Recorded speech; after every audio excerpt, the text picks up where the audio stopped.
आप राम का, कृष्ण का, महात्मा बुद्ध का या फिर जीसस का पूजा मत करो, आप उनके जैसे बनो। इसको इस तरीके से सोचो कि हम उनको भगवान नहीं मान के हम उनको अपना आइडियल माने। मतलब क्या है इसका? आप जिस क्षण किसी व्यक्ति को भगवान मानते हो उसी वक्त आप अपने माइंड में ये कह रहे होते हो कि ये आदमी तो भगवान है, मैं तो इसके जैसा कभी नहीं बन सकता, मैं तो एक सिंपल इंसान हूँ। और आप उस महान आदमी और खुद में एक डिफरेंशिएशन क्रिएट कर देते हो। आप खुद को उससे एलियनेट कर लेते हो, बोलते हो कि वो भगवान है, वो ऐसा कर सकते हैं, वो इतने वर्चुअस बन सकते हैं, वो इतने अच्छे हो सकते हैं, मैं नहीं हो सकता।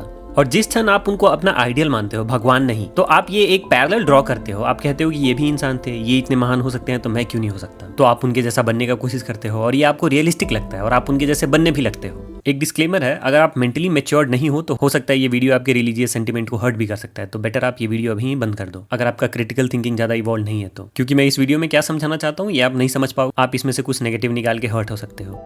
बट इसके विपरीत हो क्या रहा है इस दुनिया में? आप किसी भी धर्म को उठा लो, एग्जाम्पल के लिए मैं अभी लेता हूँ जैन धर्म को। तो जैन धर्म में हम किसको पूछते हैं? महावीर को। महावीर वो इंसान जिसने अपने सारी इंद्रियों पे कंट्रोल कर लिया। अभी जैन धर्म के लोग जब एक दूसरे से मिलते हैं तो जय जिनेंद्र बोलते हैं, मतलब ऐसा इंसान जिसने अपनी सारी इंद्रियों पे कंट्रोल कर लिया है। बट आपको लगता है क्या कि ये जैन लोग अपने इंद्रियों पे कंट्रोल है? ये कितने ज्यादा माया में घिरे हुए हैं? अगर हम लोग क्रिश्चियनिटी का बात करें तो वहाँ पे जीसस के कोर टीचिंग में आता है कंपैशन, फॉरगिवनेस। लेकिन आप अगर हिस्टोरिकली देखो तो जीसस के नाम पे क्रिश्चियन मिशनरीज ने करोड़ों लोगों को मारा है। साउथ अमेरिका से लेके अफ्रीका से लेके यूरोप, मिडिल ईस्ट, हर जगह बहुत सारे लोग हैं जो खुद को कृष्ण का भक्त बताते हैं। बट क्या वो कभी कृष्ण के जैसा बनने का कोशिश करते हैं? क्या उनके तरह कभी कोई धर्म के लिए लड़ता है? लोग खुद को शिव के भक्त बताते हैं, बट क्या वो खुद को कभी शिव के मार्ग पे चलाते हैं? नहीं। इसका विपरीत जरूर होता है। इंडिया में बहुत सारे लोग अपने रोमांस को जस्टिफाई करने के लिए कृष्ण का सहारा लेते हैं, which is completely wrong. Krishna का प्यार क्या था यार राधा के लिए? आप किस चीज से खुद को कंपेयर कर रहे हो? बहुत सारे यूथ को आप देखोगे इंडिया में बहुत तरीके के नशे करते हैं और वो खुद को महाकाल के भक्त बताते हैं। आप नॉर्थ इंडिया के सर्टेन स्टेट्स में चले जाओ तो वहाँ पे लोग दिवाली में जुआ खेलते हैं, बोलते हैं कि लक्ष्मी आएगी।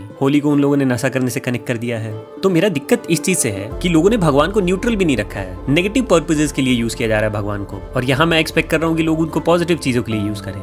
महात्मा बुद्ध जब धरती पे थे तो वो लोगों को अपने रास्ते पे चलाना चाहते थे। वो चाहते थे कि आओ तुम भी देखो रियलिटी क्या है। वो ये नहीं चाहते थे कि उनके बड़े बड़े स्टैचू बना दिए जाए, लोग उनके सामने आके पूजा करें और फिर वापस जाके अपने माया में पड़े रहें। जितने भी महापुरुष हुए हैं आप उनके कोर टीचिंग्स उठा के देखो, वो चाहते थे कि लोग उनके राह पे चले, उनको भगवान बना के नहीं बैठा दे। लेकिन हो इसका उल्टा रहा है। ऐसे भगवान जो हर वक्त धन दौलत मोह माया से भागते फिरे, लोग उनकी ही सोने की मूर्तियां बना के बैठाए हुए हैं, उनको ही पूरे दुनिया के मोह माया में फंसा दिए हैं। आप इमेजिन करो कृष्ण अगर यहाँ पे होते और वो देखते कि लोग इनका इतना ज्यादा वर्शिप करते हैं बट उनके कोर टीचिंग्स का कोई वैल्यू ही नहीं करता है। लोग हाथ में गीता लिए घूमते हैं और एकदम एंटी गीता चीजें करते हैं। आप उठा के देखो कि बहुत सारे क्रिमिनल लोग जो होते हैं, जो दूसरों को मारते हैं, लूटते हैं, मोस्ट ऑफ द टाइम वो हाईली रिलीजियस भी होते हैं। वो पूजा करेंगे जीसस का, वो पूजा करेंगे कृष्ण का, बट उनके जैसा कभी नहीं बनेंगे, करेंगे उनके टीचिंग्स के विपरीत ही। तो मेरा कहने का मतलब है कि आप ऐसे महापुरुषों को अपना आइडियल बनाओ और आप उनके रास्ते पे चलने का कोशिश करो। जैसे डेली लाइफ में आप विराट कोहली को, इलॉन मस्क को, स्टीव जॉब्स को या किसी को भी आइडियल मान के चलते हो तो आप क्या करते हो? पहले डीप में उसके कैरेक्टर को समझते हो और आप डेली लाइफ में उसके जैसा बनने का कोशिश करते हो। जैसे ही आप इलॉन मस्क के बारे में डीपली पढ़ जाते हो तो आप उसके जैसा बनने का कोशिश करते हो। आप वही चीजें पढ़ते हो, वैसे रिस्क लेते हो, अपने आप को वैसे ढालते हो और आप ये मान के चलते हो कि वो इंसान है, वो अगर ऐसा कर सकता है तो मैं भी कर सकता हूँ। आप उसको भगवान नहीं मानते हो। मैं ये सेम चीज चाहता हूँ कि आप कृष्ण के संदर्भ में भी सोचो। आप मान के चलो कि वो भी एक इंसान थे, ठीक है, मैं उनका पूजा करूंगा, दैट्स अ डिफरेंट थिंग, पूजा करने में कोई दिक्कत नहीं है। बट मैं यही रियलिस्टिक गोल लेके चलूंगा कि मैं उनके जैसा बन सकता हूँ, मैं राम के जैसा बन सकता हूँ, मैं बुद्ध के जैसा बन सकता हूँ और मैं उन्हीं के जैसा बन के उनके रास्ते पे चलूंगा। You believe me, society will be a much better place. लेकिन अभी के समय में लोग खुद को कृष्ण का बहुत बड़ा भक्त मानेंगे और सामने लड़की के साथ छेड़खानी होने देंगे, यहाँ तक कि खुद जाके भी छेड़खानी करेंगे। बहुत सारे लोग जो जाके निर्दोष लोगों को मार देते हैं और खुद को जीसस का डिसाइपल बताते हैं, वो तो यहाँ तक कहते थे कि अपने दुश्मन को भी माफ कर दो, बट यहाँ पे तो आप अनजान लोगों को मार रहे हो। एंड बिलीव मी, ये सब हमारे जैसे ही पुरुष थे जिन्होंने अच्छे कर्म किए और हमको बता के गए कि इस राह पे चलना, हमको चलना है, उनको भगवान नहीं बनाना है। और इसमें कुछ गलत नहीं है। हमारे धर्म में तो ये भी कहा गया है, अहम ब्रह्मास्मि, मैं ही ब्रह्म हूँ, मैं उस ब्रह्म का एक पार्ट हूँ।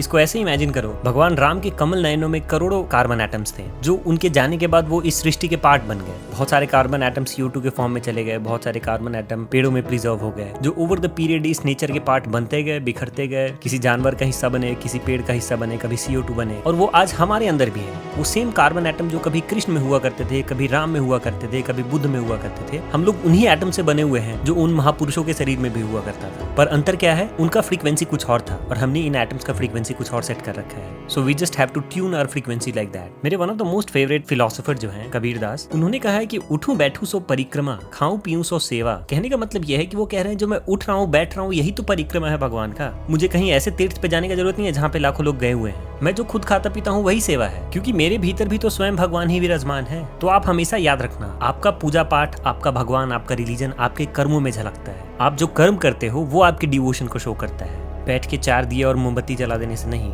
सो as a conscious human being हम कैसे बन सकते हैं ऐसा? बस एक सटल चेंज आपके दिमाग में आपको लाना है। आपको ये मानना है कि वो इंसान थे, वो अपने कर्तव्यों से महान बने थे, इस कारण से नहीं कि उनके अंदर सुपर नेचुरल पावर था। आप भी उनके जैसे बन सकते हो, तो बनो ना। आप ऐसे एक्ट करो कि आप ही कृष्ण हो। आप जो भी अपना कर्म कर रहे हो ये धर्म की स्थापना के लिए, आप किसी की हानि के लिए नहीं कर रहे हो। आपको उन्हीं के जैसे एक्ट करना है क्योंकि आप उन्हीं के अंश हो, तो बनो उन्हीं के जैसा। Thanks for watching.